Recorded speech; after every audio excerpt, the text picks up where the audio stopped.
живеят 32-годишната Мария Джонева и дъщеря и Силвия, която още не е навършила 16.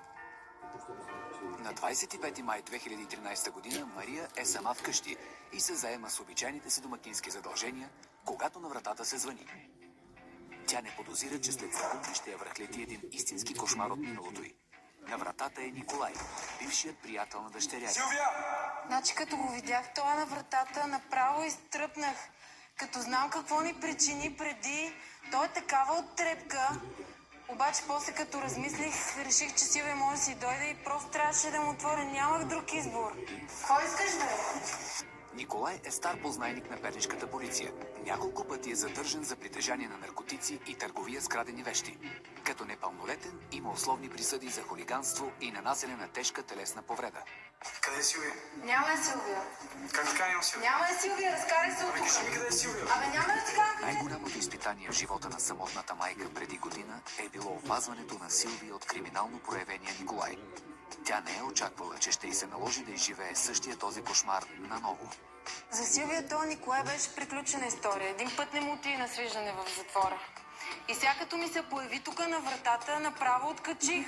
Значи ако почне да се занимава с него и този кошмар ще почне от начало. Къде е Силвия? Махай се, няма да ти кажа! Къде е Силвия? Разкарай се! Николай е само на 19, но вече има дълго досие. Току-що е излязъл от затвора в Бобовдол, където излежава присъда за кражба на автомобили. Освободен е условно, предсрочно, с изпитателен срок от 2 години. Агресивното поведение и заплахите на Николай не могат да изплашат непоколебимата майка. Нейният най-голям ужас е породен от факта, че няма да е в състояние да опази дъщеря си. Не искам дъщеря ми да ходи с престъпник. Коя майка иска детето да се занимава с някакъв престъпник? Искам по-добро бъдеще за нея. Предния път, като се занимаваше с него, спря да ходи на училище.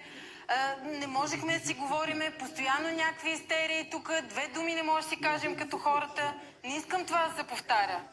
Животът на Мария не е бил никак лесен. Тя забременява с Силвия, когато е едва на 16. Бащата на детето, за когото тя не иска да говори, я напуска още преди бебето да се роди. Не искам със Силвията да се случва същото. Прекъснах училище, като срещнах баща й. Голямата любов.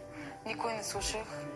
И после като забременях, всичко приключи. Но наистина не искам това да се повтаря с нея. Въпреки трудностите, Мария прави всичко възможно да отгледа добре дъщеря си. Тя завършва вечерно училище и едновременно с това работи, така че да не я лишава от нищо. Но Силвия винаги е била с труден характер.